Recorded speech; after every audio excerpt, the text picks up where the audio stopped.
सभी को जय जिनेन्द्र। अपनी पाठशाला में आप सबका स्वागत है। पिछली क्लासेस में हम लोगों ने नवकार मंत्र का महत्व, उसका विवेचन समझा था। आज की क्लास में हम लोग तिकुतों के पाठ का समझेंगे। सबसे पहले मैं आमंत्रित करती हूँ श्रीमती संगीता जी जैन को, वो की क्लास आए और क्लास को आगे बढ़ाएं। श्रमण भगवान महावीर के चरणों में कोटि वंदन। सभी को मेरा जय जिनेन्द्र। मैं संगीता जैन, अपनी पाठशाला में आप सभी का हार्दिक हार्दिक अभिनंदन। अपनी पाठशाला का शुभारंभ हम नवकार मंत्र से करेंगे। 68 अक्षरों से सुशोभित महामंत्र नवकार सर्वव्यापक व सनातन है।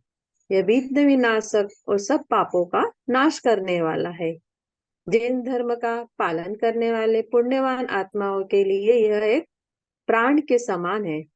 यह सभी आराधनाओं तपस्याओं का अंतिम सार है। नवकार मंत्र का पुनः पुनः स्मरण करने वाली आत्मा अंत में पंच परमेष्टि स्वरूप बनती है। अखिल विश्व का कल्याण हो, सर्वत्र सभी लोग सुखी हो, इन्हीं मंगल भावनाओं के साथ हम नवकार मंत्र का ध्यान करेंगे। ध्यान करने के लिए दोनों हाथों को मिलाइए और योग मुद्रा बनाइए। अब धीरे से आंखें बंद कीजिए और एक लंबी गहरी सांस लीजिए। हम 3 बार नवकार मंत्र का स्मरण करेंगे। नमो अरिहंताणम, नमो सिद्धा, नमो आयर्या,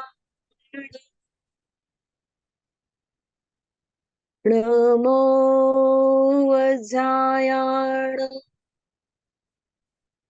नमो लोये सवसाहुण, एसो पंचणमुक्कारो सब पावपणासनो, मंगलाणं च सबेसिं, परमं हवै मंगलम्। नमो अरिहन्ताणं, नमो सिद्धाण, नमो आयर्या, नमो वज्राय, नमो लोये सवसाहुण, एसो पंचणमुक्कार सब पावपणासनो, मंगलानं च सवेसिं, परमं हवै मंगलम्। नमो अरिहन्ताण, नमो सिद्धाण, नमो आयर्याण, नमो वज्रायाण, नमो लोये सवसाहुण, एसो पंचणमुक्कारो सब पावपणासण, म्लानं च सवेसिं, परमं हवै मंगलम्, परमं हवै मंगलम्, परमं हवै मंगलम्। धन्यवाद।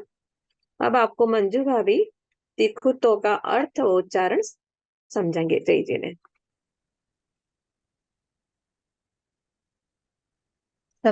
सबसे पहले सभी गुरु भगवंतों को मेरा नमन वंदन और आप सभी को सादर जय जिनेन्द्र। सभी को मालूम है कि हमारी धार्मिक परंपरा में स्थानक में विराजित गुरु भगवंतों को 3 बार तिखुतों के पाठ से विधि पूर्वक वंदना की जाती है। इस पाठशाला में आज मेरा विषय तिखुतों के पाठ का सही उच्चारण तथा उसका अर्थ समझाना है। तिखुतों के पाठ में गुरु भगवंतों को वंदन के साथ उनका गुणानुवाद भी किया गया है। तिखुतों का मूल पाठ प्राकृत भाषा में है, इसीलिए इसके शब्दों के सही उच्चारण पर ध्यान देना आवश्यक है। पहले मैं यहाँ मूल पाठ को सही उच्चारण के साथ प्रस्तुत करती हूँ। आप हर शब्द को ध्यान से सुनें। तिखुतो आयाहीणम पयाहीणम करेमि वंदामि नमंसामि सत्कारेमि सम्मानेमि कल्याणम मंगलम देवयम चेयम पज्जुवासामि मत्थेण वंदामि। अब मैं उदाहरण के लिए कुछ शब्दों पर ध्यान दिलाना चाहूंगी जिनको बोलने में अक्सर गलती हो जाती है। जैसे पायाहीनम, हम आयाहीनम बोलते हैं तो आयाहीनम पायाहीनम बोल जाते हैं, लेकिन सही उच्चारण पयाहीनम होता है। ऐसे ही कल्याणम सही शब्द है, किंतु बोलने में कल्याणम उच्चारण हो जाता है। इसी तरह देवयम चेयम को बोलने में देयम चेयम उच्चारण हो जाता है। देवयम की जगह चेयम बोला जाता है। अब मैं तिखुतों के पाठ के हर शब्द का हिंदी में अर्थ बता रही हूँ। तिखुतो 3 बार आयाहीनम आवर्तन करती हूँ।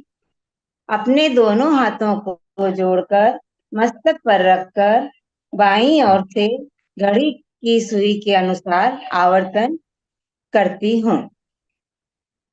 यहाँ आवर्तन का अर्थ है चक्र या घुमाव।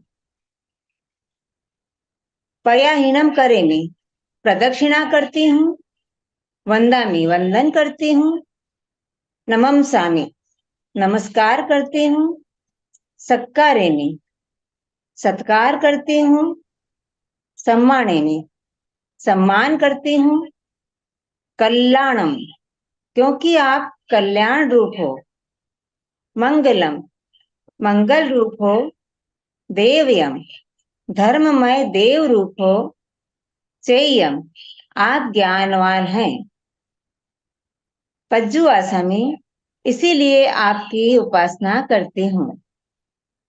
मत्थेण वंदामि मस्तक झुकाकर वंदना नमस्कार करती हूँ। अभी हमने पाठ के अलग अलग शब्दों का अर्थ जाना।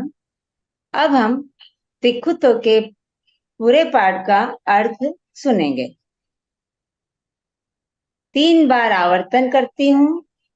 आवर्तन का अर्थ है चक्र या घुमाव, यानी अपने दोनों हाथों को जोड़कर मस्तक पर रखकर बाईं ओर से दाईं ओर प्रदक्षिणा घड़ी की सुई के अनुसार आवर्तन करती हूँ।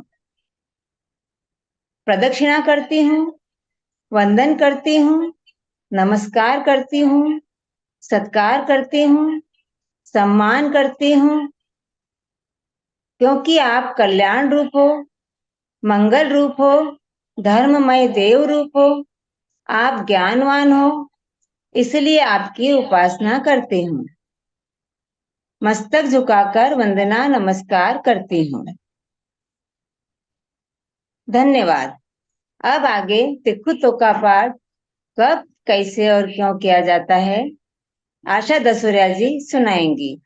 जय जिनेन्द्र। जय जिनेन्द्र। मैं आशा दसोरिया, आप सभी को मेरा सादर नमन। अभी आपने तिक्कुतो के पाठ का उच्चारण व अर्थ समझा। अब हम यह जानेंगे कि तिक्कुतो पाठ को बोलने का कारण क्या है। यह पाठ गुरु वंदन सूत्र है। इसमें गुरु की वंदना की गई है। आध्यात्मिक साधना में गुरु का पद सबसे ऊंचा है। संसार के प्राणी मात्र के मन में रहे हुए अज्ञान अंधकार को दूर कर ज्ञान रूपी प्रकाश फैलाने वाले गुरु ही हैं। गुरु ही मुक्ति मार्ग पर ले जाने वाले हैं। ऐसे गुरुदेव की विनय पूर्वक वंदना करना ही इस पाठ का प्रयोजन है। वंदना 3 प्रकार की होती है। पहला जघन्य, दूसरा मध्यम, तीसरा उत्कृष्ट। जघन्य वंदना गुरु भगवंतों को मत्थेन वंदामी कहकर दोनों हाथ जोड़कर मस्तक झुकाकर की जाती है। स्थानक आदि में प्रवेश करने पर जब संसतियों के दर्शन होते हैं, तब यदि मध्यम वंदना की अनुकूलता न हो तो यह जघन्य वंदना की जाती है। दूसरा है मध्यम वंदना। तिक्कुतों के पाठ से आवर्तन देते हुए 2 हाथ, 2 घुटने व मस्तक, ये 5 अंग भूमि पर झुकाकर वंदना की जाती है। इसे मध्यम वंदना कहते हैं। सामायिक, प्रतिगमन, वाचना, तत्व चर्चा या प्रश्नोत्तर आदि के पूर्व यह वंदना की जाती है। अब है उत्कृष्ट वंदना। प्रातः काल या सायकाल प्रतिगमन करते समय इच्छामि खमासनों के पाठ से जो वंदना की जाती है उसे उस उत्कृष्ट वंदना कहते हैं। अब हम ये देखेंगे कि तिक्कुतों का पाठ बोलते समय हाथों को कैसे घुमाया जाता है। हाथों को घुमाना आवर्तन कहलाता है। तिक्कुतो शब्द के उच्चारण के साथ ही दोनों हाथ मस्तक पर यानी ललाट के बीच में रखने चाहिए।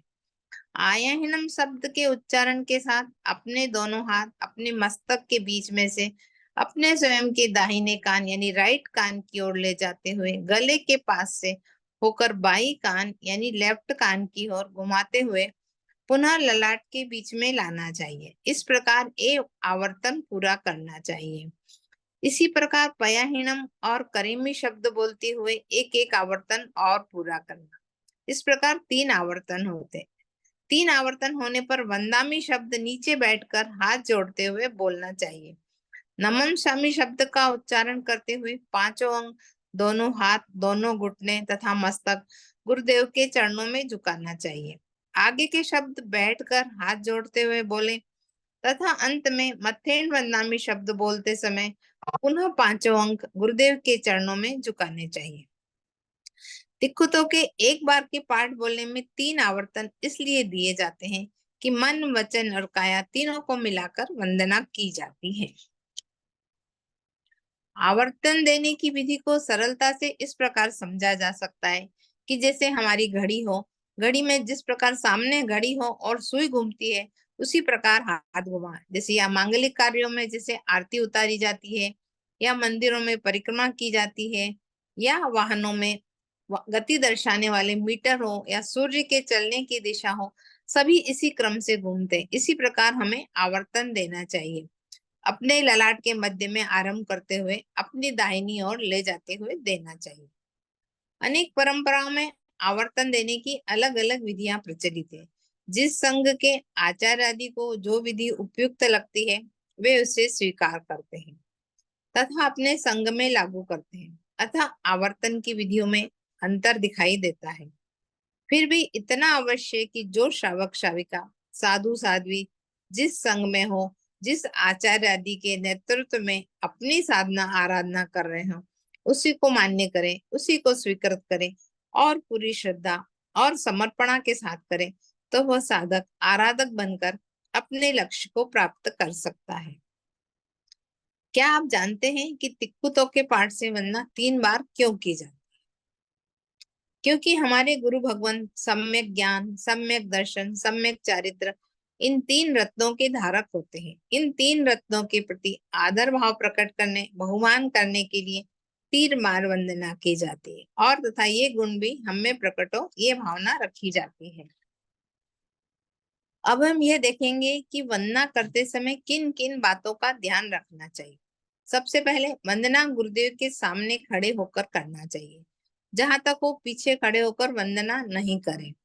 दूसरा, यदि गुरुदेव सामने नहीं है तो पूर्व दिशा में, उत्तर दिशा में या ईशान को, यानी उत्तर पूर्व दिशा के बीच में की तरफ मुंह करके खड़े रहकर वंदना करना चाहिए। वंदना हमेशा आसन से नीचे उतरकर करना चाहिए। आसन पर खड़े होकर वंदना नहीं करें, क्योंकि आसन से नीचे खड़े रहना विनय भाव दर्शाता है और हमें विनय पूर्वक वंदना करनी चाहिए।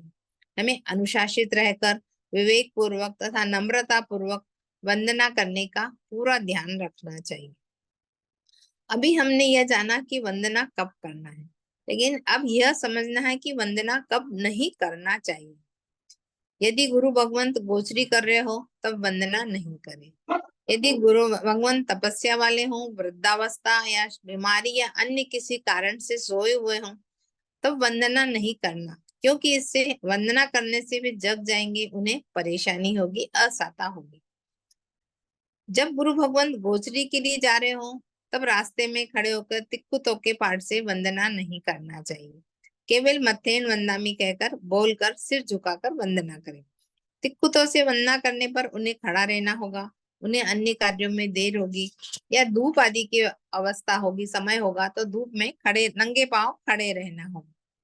इसी प्रकार यदि प्रवचन चल रहे हो और हम बाद में पहुंचे तो तिक्कुतों के पाठ से वंदना नहीं करें। अपने मन में मथेन वंदामी बोलकर बैठ जाए। यदि प्रवचन के समय हम उठ बैठकर वंदना करेंगे तो सभी का ध्यान हमारी ओर जाएगा और सुनने वाले को का ध्यान भटकेगा तथा गुरु भगवंतों को परेशानी होगी। इस प्रकार हमें ये ध्यान रखना चाहिए कि हमारी वंदना करने से गुरु भगवंतों की संयम साधना में किसी प्रकार का व्यवधान उत्पन्न नहीं। अभी आपने तिक्कुतों के पाठ में पूरी जानकारी ली। अब आपको एक वीडियो दिखाया जाएगा जिससे वंदना की विधि अच्छे से समझ में आ जाएगी। उसके बाद जय श्री जी सिसोदिया वंदना के महत्व को समझाएंगे। धन्यवाद। जय जिनेन्द्र। तिक्कुतो आया ही न पाया ही न करे वि वंदामि नमं सामि सकारे वि समारे वि कल्याणं मंगलम दिव्यम चैव्यम परवक्षामि मथे वंदामि। जय जिनेन्द्र।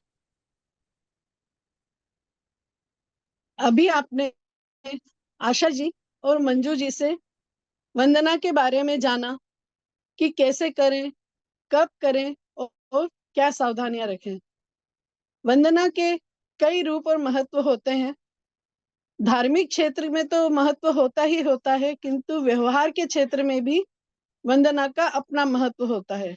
शिष्टाचारवश व्यवहार के क्षेत्र में हम अपने से बड़ों को वंदन करते हैं, किंतु धर्म के क्षेत्र में बड़ों के साथ साथ बड़ों को भी वंदन किया जाता है। अपने को गुणवान और विनयवान बनाने के लिए वंदना करनी चाहिए। तिक्कुतों की वंदना सद्गुरु को करने से विनय की वृद्धि होती है।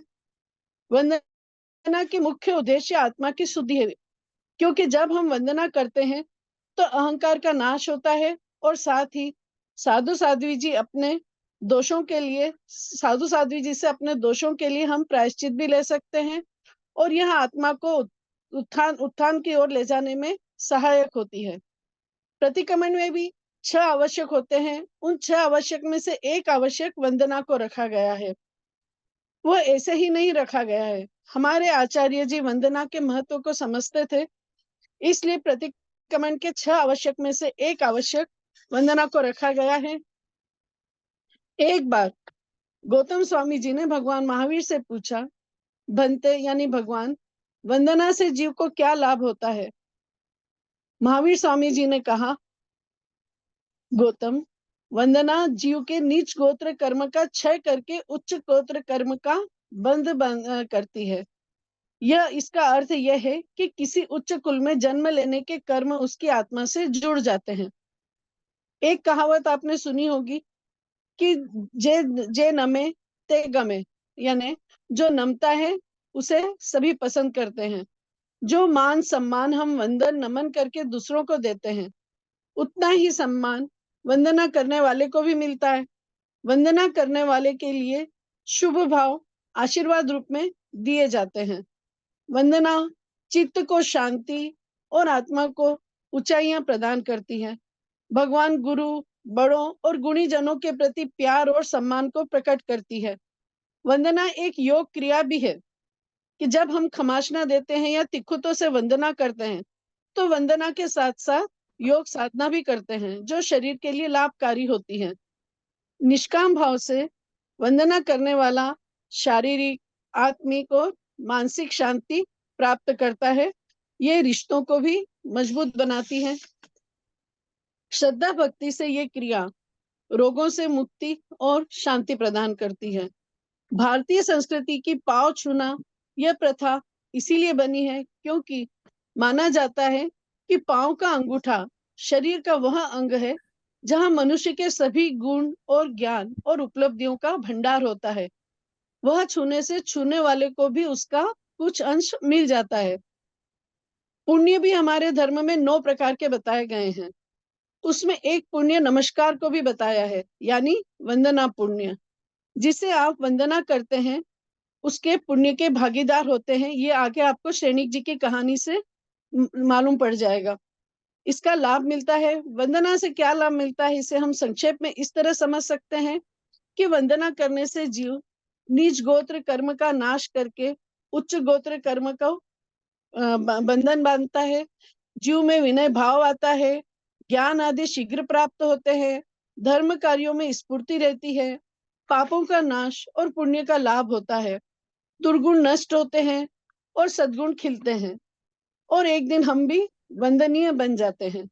इसलिए प्रभु को, गुरु को, माता पिता को, बड़ों को और गुणीजनों को वंदन करें, नमन करें। यह आपके आत्मा को सद्गुण देगा। तिकुतों से जब हम साधु संत गुरु की वंदना से कितना लाभ मिलता है यह राजकुमारी भाभी अभी आपको राजा श्रेणिक की कहानी सुनाकर स्पष्ट करेंगी। राजकुमारी भाभी को आमंत्रित करती हूँ। जय जिनेन्द्र। जय जिनेन्द्र। मैं राजकुमारी जैन। अभी आपने जयश्री जी से तिखुत्व के पाठ का महत्व समझा। अब मैं आपके सामने कहानी के माध्यम से वंदना से कितने कर्मों की निर्जरा होती है, यानी कि कितने कर्म क्षय हो सकते हैं, यह मैं आपको बताती हूँ। इस जम्बू द्वीप के भरत क्षेत्र में मगध देश था। वहां के राजा श्रेणिक थे और उनकी पत्नी चेलना रानी थी, महारानी थी। चेलना रानी बहुत सुंदर और धर्मनिष्ठ थी। उन्हीं के विपरीत राजा श्रेणिक, जो कि मांस लोलुपी और शिकार के शौकीन थे। किसी समय वह जंगल में शिकार करने जाते हैं अपने साथियों को लेकर, और वहां पर एक हिरणी को देखा जो कि गर्भवती थी। राजा ने उसे अपना निशाना बनाया और तीर चलाया। तीर जाकर उस हिरणी के पेट में लगा और वह घायल होकर वहीं गिर गई और मर गई। राजा बड़ा खुश हुआ। उसने अपने साथियों से कहा, ओहो, मैंने कैसा निशाना बनाया जिससे हिरणी और उसके पेट में जो बच्चा था वह दोनों ही मर गए। इस प्रसन्नता के कारण राजा ने अपनी खुशी के कारण 7 नारकी के बंधन बांधे। इसी खुशी को लेकर राजा राजमहल में आए और रानी को शिकार की बात बताई। रानी बहुत दुखी हुई और कहने लगी, यह आपने अच्छा नहीं किया।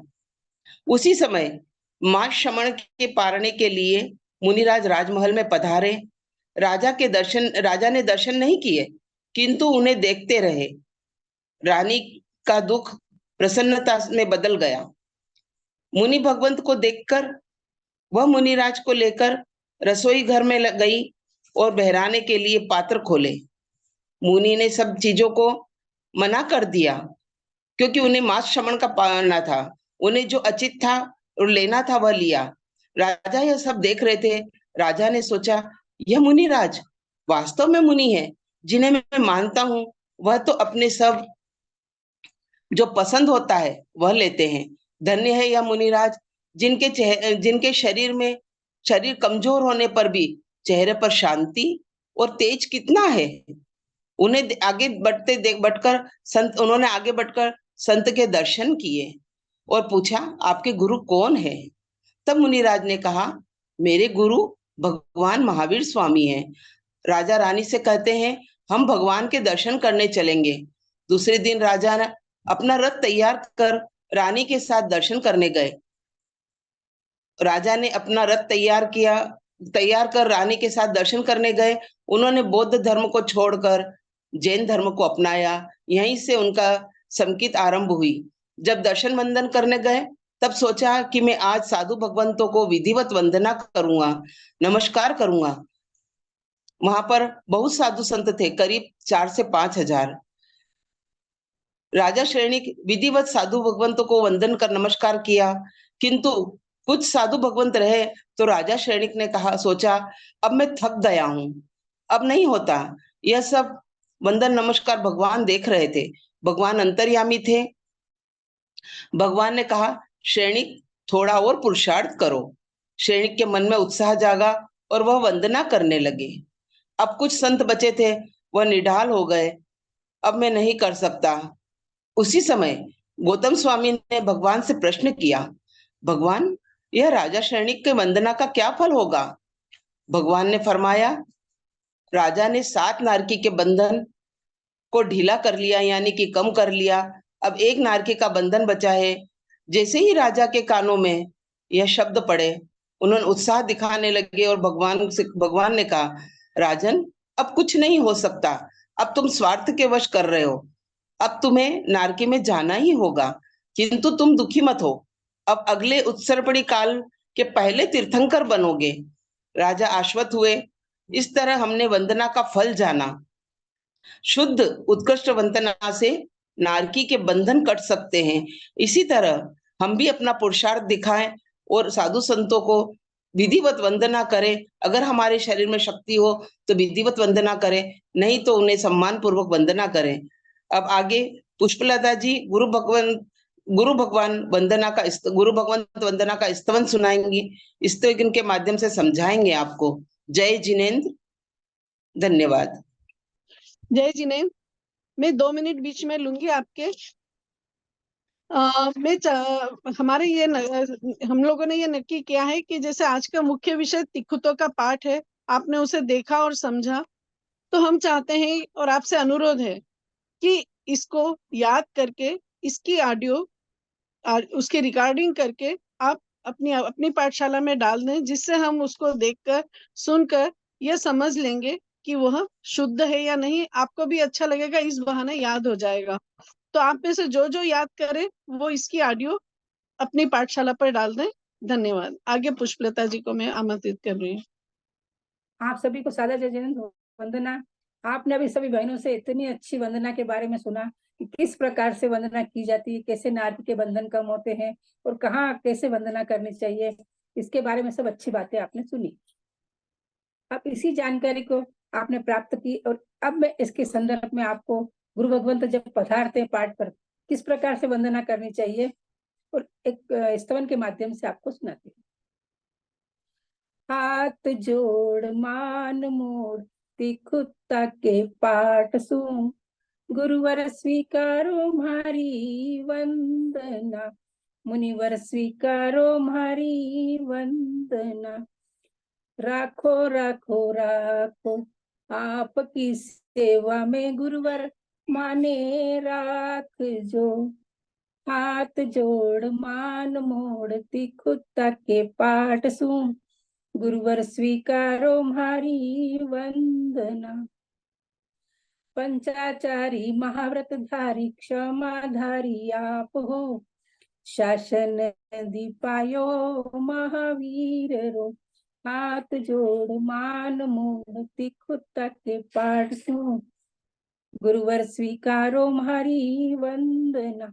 तिखुतो आया हीनम पया हीनम करेमि, वंदामि नमंसामि सत्कारेमि सम्मानेमि, कल्याणम मंगलम देव्यम चैव्यम उज्वासामि मथेड़ वंदामि। अब हमारी क्लास यही समाप्त होती है। मैं आप सबको एक मंगल पाठ सुनाती हूँ, कृपया इसको श्रवण करें। गुरु भगवंतों की आज्ञा से चतारि मंगलम अरिहंता मंगलम सिद्धामंगलम साहुमंगलम केवली प्रणतो धम्मो मंगलम चत्तारि लोकत्मा अरिहंता लोकत्मा सिद्धा लोकत्मा साहु लोकत्मा केवली प्रणतो धम्मो लोकत्मा चत्तारि शरण पवज्जामि अरिहन्ते शरणं पवज्जामि सिद्धे शरणं पवज्जामि साहु शरणं पवज्जामि केवली प्रणतो धम्मो शरणं पवज्जामि अरिहंतों का शरणा सिद्धों का शरणा साधुओं का शरणा केवली विद्या धर्म का शरणा चार शरणा दुख करना सुख करना मंगल करना और न शरणा कोई जब प्राणी आदरे उसका अजर अमर पद वह उसका सदा ही मंगल हो। जय जिनेन्द्र।